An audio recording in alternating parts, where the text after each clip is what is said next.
Welcome to the MacArthur Memorial podcast. I'm your host, Amanda Williams.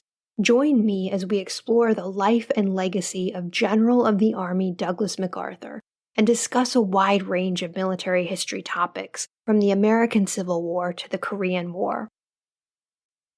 On August 23, 2025, the MacArthur Memorial hosted Finale in the Pacific, a half-day exploration of the end of the Pacific War.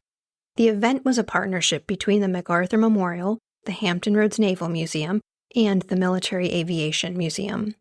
The following is one of the presentations from that event.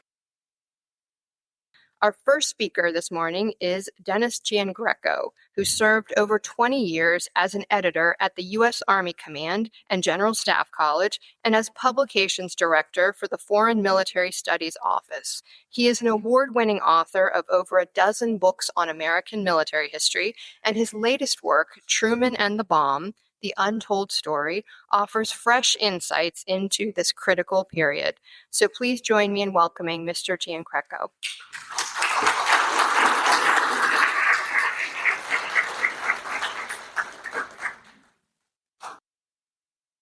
She's got it on for me now. Very good. Okay. Well, dawn had not yet arrived. On the New Mexico morning of July 16, 1945, said Army officer Thomas Farrell, when the whole country was lighted by a searing flash with the intensity many times that of the midday sun. With the light came a sensation of heat that persisted even as a huge ball of fire, like a rising sun, took shape, then transformed quickly into a moving orange and red column. Out of this broad spectrum of colors rose a narrow column that rapidly spilled over to form a giant white mushroom cloud surrounded by a blue glow. All this occurred in dead silence. Now, from his observation bunker, 10,000 yards from ground zero, Farrell described how it lighted up every peak, crevasse, like ridge of the nearby mountain range with a clarity and beauty the great poets dream about. The odd observer noted the 30 seconds after the explosion, there was the first air blast pressing hard against people and things, to be followed almost immediately by the strong, sustained, awesome roar which warned of doomsday. At Potsdam that day, on the outskirts of the conquered Nazi capital of Berlin, it was already early evening when War Secretary Henry Stimson handed President Truman and Jimmy Burns, his recently appointed Secretary of State, a carefully worded message announcing the successful atomic test. Stimson found Truman to be greatly interested in the result, and increasingly detailed information would arrive in each of the next 2 days. What was Truman's reaction to learning that the test, codenamed Trinity, confirmed that a single nuclear device could consume an entire city in an instant? Truman wrote, "Most of the big points are settled. Stalin will be in the Jap war on August 15. Japs finish after that comes about." And in a second message, he said, "I've gotten what I came for. Stalin goes to war August 15 with no strings on it. We'll end the war a year sooner now and think of the kids who won't be killed. That's the important thing." Now, Truman's focus on the Russians instead of the reality of the atomic bomb should not be surprising in the context of the time. When Truman had written in his diary shortly before the Potsdam Conference about his, quote, hardest decision to date, that decision had nothing to do with nuclear weapons, but whether to invade or bomb and blockade Japan. At the June 18 White House meeting with the Joint Chiefs and Service Secretaries, the imminent existence of the atomic bomb came up only off the record at the tail end of the meeting, and then literally as an afterthought prompted by a question.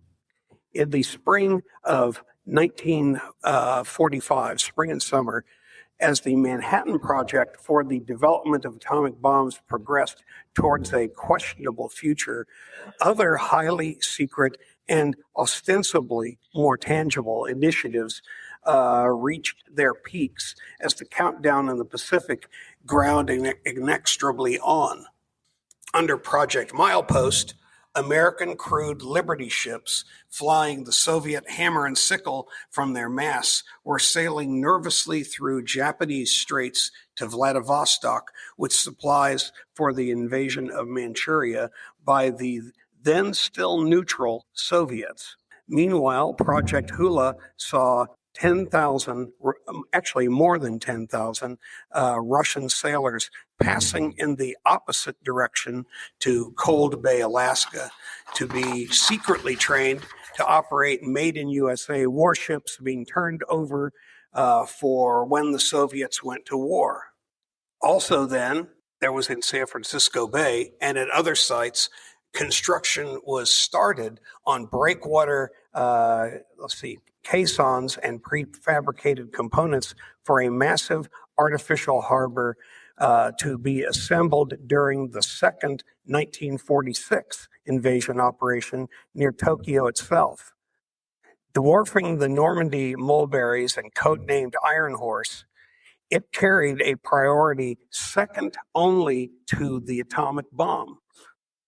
As for the bomb itself, it was simply taken for granted by all involved, Army leadership, President Truman, his closest advisors, as well as Secretary of War Henry Stimson's interim committee considering issues arising from the development of atomic energy, that nuclear weapons would be employed as quickly as possible as soon as they came available.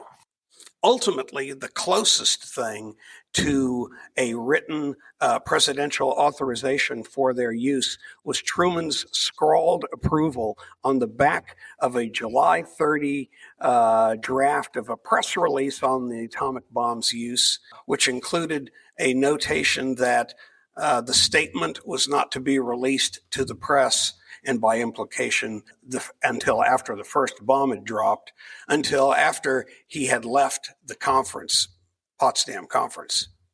The secret detonation of an atomic device in the New Mexico desert during the Potsdam Conference prompted not even the slightest thought of slowing up the worldwide movement of men and machines to the Pacific in anticipation of a prolonged invasion of mainland Japan that was expected to last perhaps years into the future. After learning of the bomb, MacArthur ignored it, save for having it considered on how to be used, how to integrate the new weapon into plans for tactical operations if their strategic use against cities failed to force a Japanese surrender. Nimitz was of a similar mind. When briefed on the bomb, he replied, "This is all very interesting," and said, "In the meantime, I have a war to fight."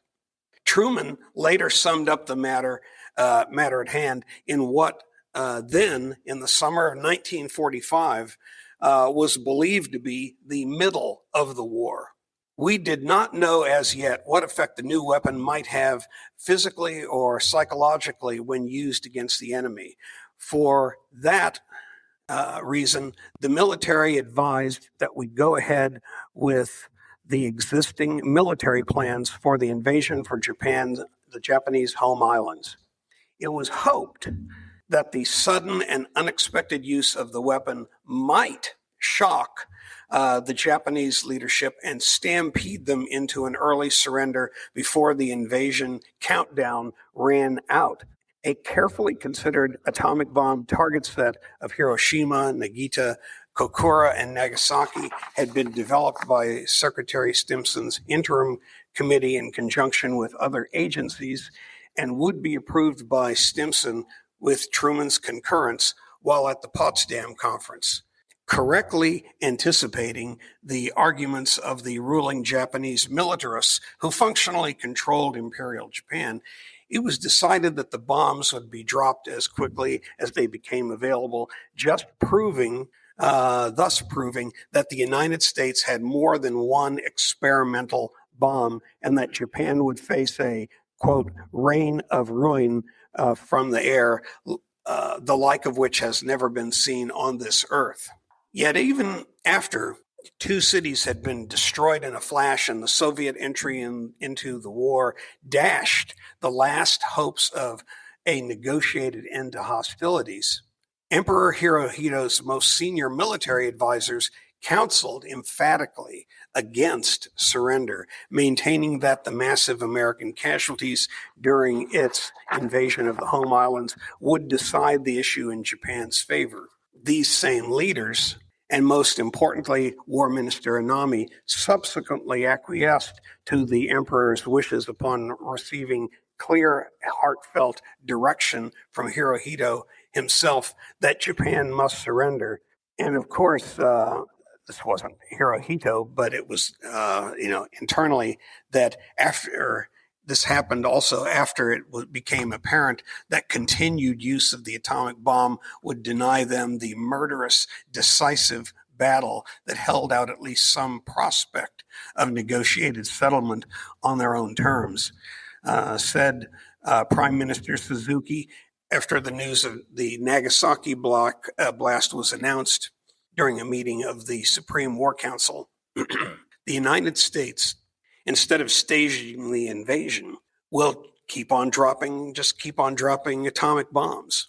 Now, while all of this and more seems in hindsight to have advanced in a clear and obvious succession of events once atomic bombs began to explode, only one thing actually was crystal clear when looking forward from that time. The road to victory was going to be paved with untold thousands, indeed millions, of bodies, and far too many of them would be young Americans.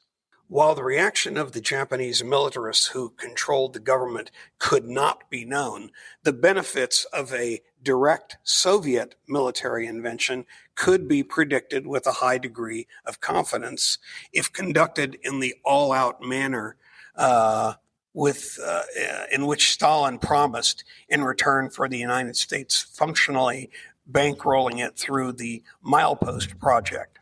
The end result would be twofold: vastly fewer U.S. casualties in a much shorter war.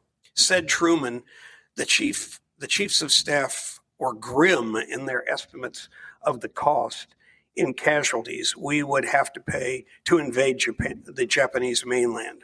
As our forces in the Pacific were pushing ahead, paying a heavy toll in lives, the urgency of getting Russia into the war became more compelling.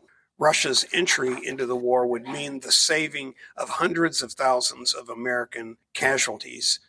And this was as basically the United States tackled really the Japanese homeland and the home islands, while the Soviets took care of Japanese armies on the continent and prevented them from moving back to mainland Japan. Now, this quid pro quo arranged in Moscow the previous October called for the United States to secretly provide a 3-month supply of war stocks to support the Soviets' Far Eastern armies in the war waged against Japan. The immense and highly secret U.S. effort to accomplish this buildup was a complete success. It had been accomplished at great risk to the Americans sailing unescorted through Japanese waters on Liberty ships flying the Soviet flag, as well as the Russians themselves if the Japanese caught wind of what was up and severed the single, highly vulnerable rail line to the Soviet Far East from the battlefields of Europe. Soviet rewards for entering the war against Japan were codified earlier at the Yalta Conference, and the United States had painstakingly fulfilled its end of the bargain through Milepost, which had largely reached its impressive goals by mid-June, well before the Potsdam Conference. Now the time for the Soviets to pay up was rapidly approaching. On May 28th, Stalin personally informed U.S. Ambassador Averell Harriman and Truman's personal representative Harry Hopkins that the Soviet army will be properly employed on the Manchurian positions by August 8th, and subsequently gave every indication that they intended to keep their word. But would they? Prior to the formal opening of the conference, Stalin paid a visit to Truman at his residence, dubbed the Little White House, and before the two had lunch, agreed again, this time eye to eye, saying the Soviet forces would be ready mid of August. Truman, in his contemporary writings, as had noted earlier, was well pleased. He later wrote, "There were many reasons for going to Potsdam, but the most urgent, in my mind, was to get from Stalin a personal reaffirmation of Russians' entry into the war against Japan, a matter which our military chiefs were anxious to clinch. This I was able to get from Stalin in the very first days of the conference. We were at war and all military arrangements had to be kept secret, and for this reason it was omitted from the official communique at the end of the conference. This was the only secret agreement made at Potsdam." But while the critical agreement with Stalin could not even be hinted at this time because of the extreme vulnerability of their land communications to even a weak Japan, other matters of importance were accomplished and could be reported to the public, such as the range of other issues that concern the United States and Secretary of State Burns in particular, such as the nature of the post-war peace in Europe. Indeed, during the press euphoria over Potsdam, ratification of the United Nations Charter had sailed through the U.S. Senate on July 28th by a vote of 89 yes and 2 no, a magnificent victory that Roosevelt had not lived to see. In an even deeper sense, wrote Truman, the personal meeting with Stalin and the Russians had more significance for me because it enabled me to see at first hand what we in the West had to face in the future. As for upcoming military operations, there's been little understanding among scholars of what the United States was actually getting out of the Potsdam conference, beyond the seemingly vague understanding that now the wrapping up of the war with Japan would be both shorter and less costly. In fact, before the sessions even began, Truman and Stalin had opened the door on July 17 to a level of tactical cooperation and coordination that many during World War II and the long, dangerous Cold War that followed would find astounding. The simple fact is that both the United States and the Soviet Union were in a race, not against each other, as some have posited, where the atomic bombs would force a Japanese surrender before Soviet Union declared war, but by both allies to get the Red Army into combat with Imperial Japan as quickly as possible. What drove all of this was the desire of America's leaders to lessen the terrible cost of the coming tragedy on Japanese soil and the surrounding waters. Yet even today, even after the explosion of documentation on both sides of the Pacific, close on the heels of the controversial Enola Gay exhibit at the National Air and Space Museum and death of Emperor Hirohito, critics of the use of nuclear weapons against Japan still trumpet the claim that the grotesquely high casualty estimates made during the invasion planning were a lie concocted after the fact purely to justify use of atomic bombs instead of for the exact reason Truman said, to prevent a far greater and prolonged bloodbath. Truman's multiple references to Okinawa in his White House meeting with the Joint Chiefs of Staff and Service Secretaries, specifically his twice used comment of the invasion operations representing an Okinawa from one end of Japan to the other, indicate clearly what he believed would be the magnitude of the fighting. The Japanese Navy was essentially destroyed, but Japanese air power was being very carefully preserved for kamikaze flights during the invasions.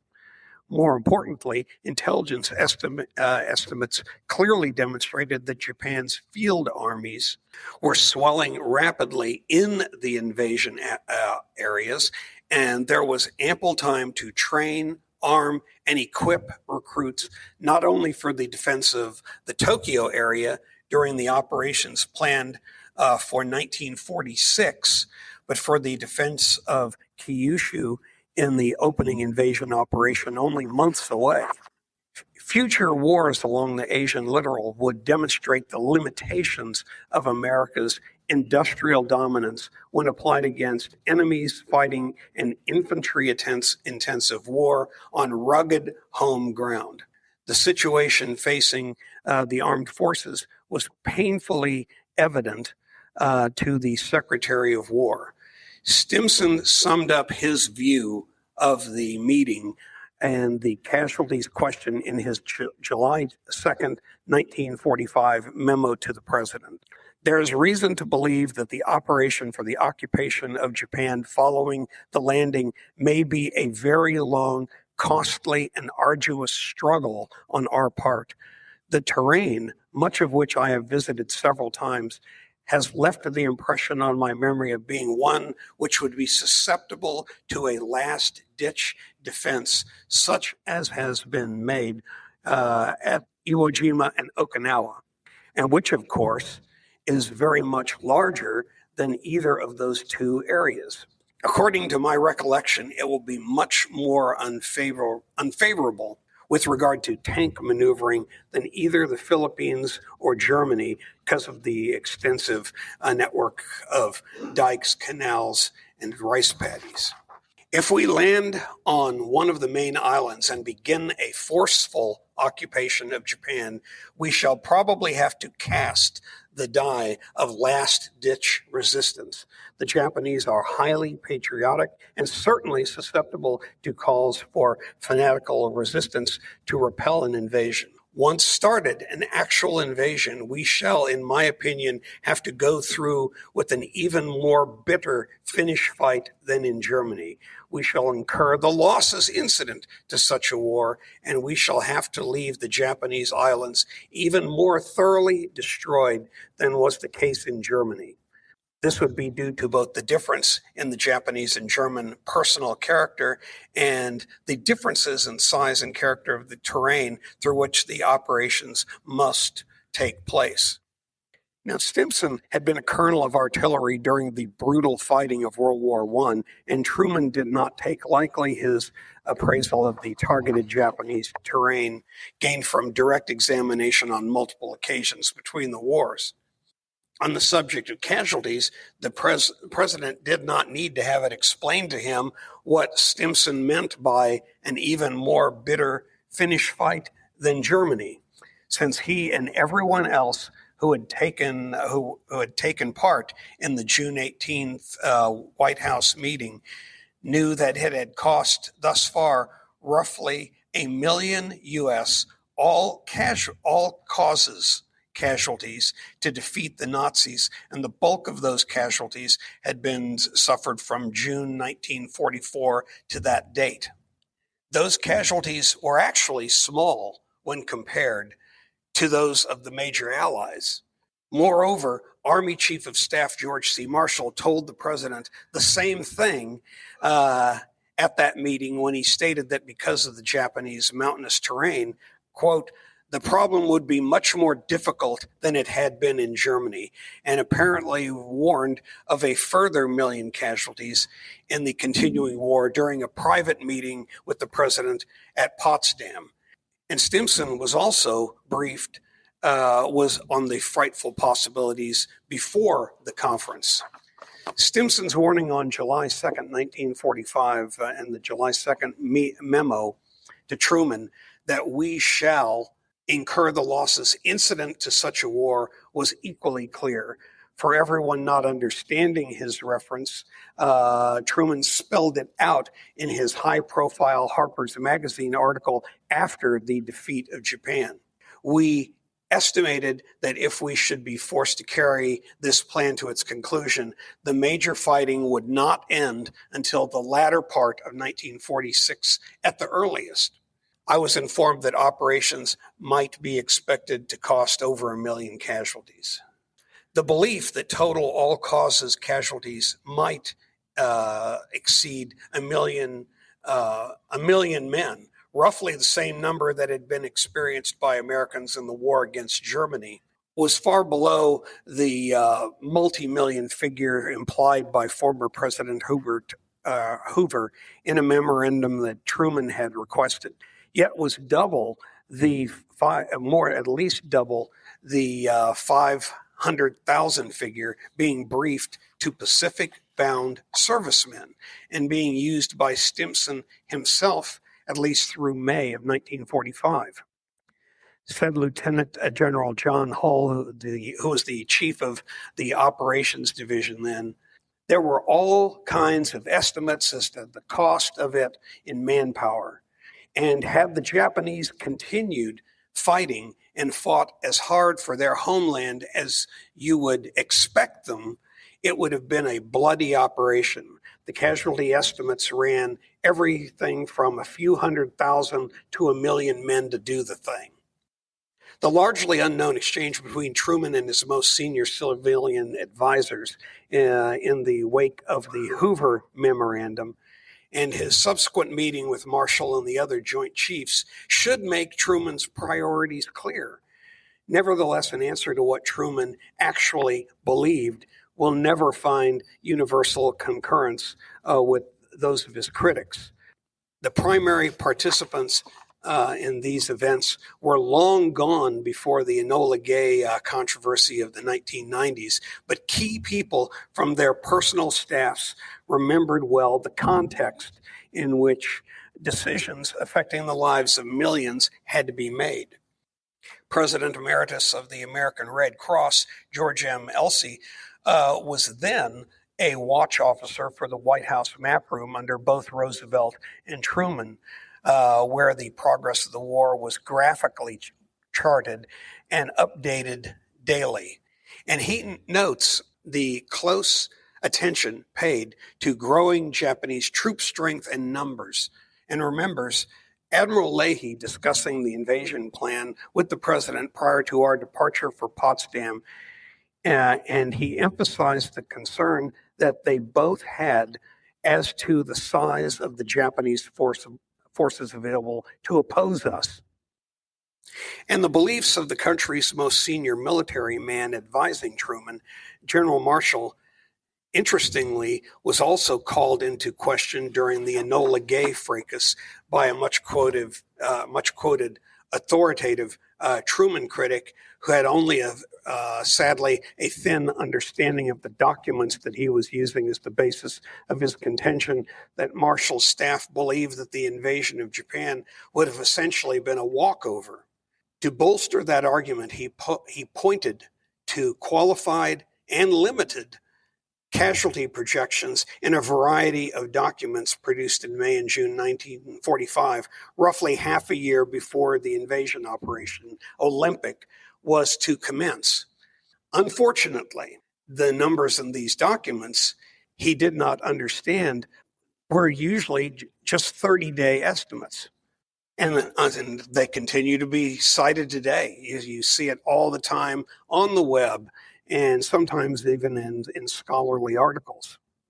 And this comes from individuals with little or no understanding of how the estimates were made, exactly what they represent, and how the various documents are connected. In effect, it's as if someone during World War II came across casualty estimates for the invasion of Sicily and then declared that the number would represent casualties from the entire Italian campaign. And then, having gone this far, announced with complete confidence that the numbers actually represented the likely casualties for the balance of the war with Germany. Of course, back then, such a notion would be dismissed as being absurd, and the flow of battle would speedily move beyond the single event of the original estimates, be they good or bad. It's important to note that Marshall certainly never refuted, even obliquely, Truman's statements that Marshall was the principal source of the casualty estimates the president used in his memoirs and in the official Air Force history. What Marshall told his biographer Forrest Pogue was that conquering Japan by invasion would have been terribly bitter and frightfully expensive in lives and treasure. He said that claims that the war would have ended soon, even without the use of the atomic weapons, were rather silly, and maintained that it was quite necessary to drop the bombs. Now, did this reflect the true beliefs of Roosevelt and Truman's most trusted military advisor, or was it simply an effort by Marshall to provide cover for his commander-in-chief? One of his key military assistants in the immediate post-war period, George F. Kennan, was unequivocal.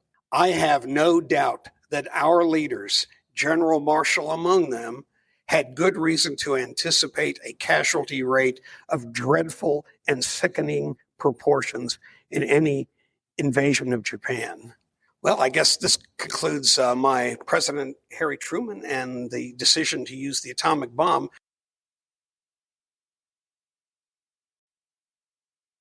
We hope you enjoyed that episode. If you have questions, comments, or topic suggestions, the MacArthur Memorial team wants to hear from you. You can reach us at macarthurmemorial@norfolk.gov or find us on X at MacArthur1880 or on Facebook and Instagram as MacArthur Memorial.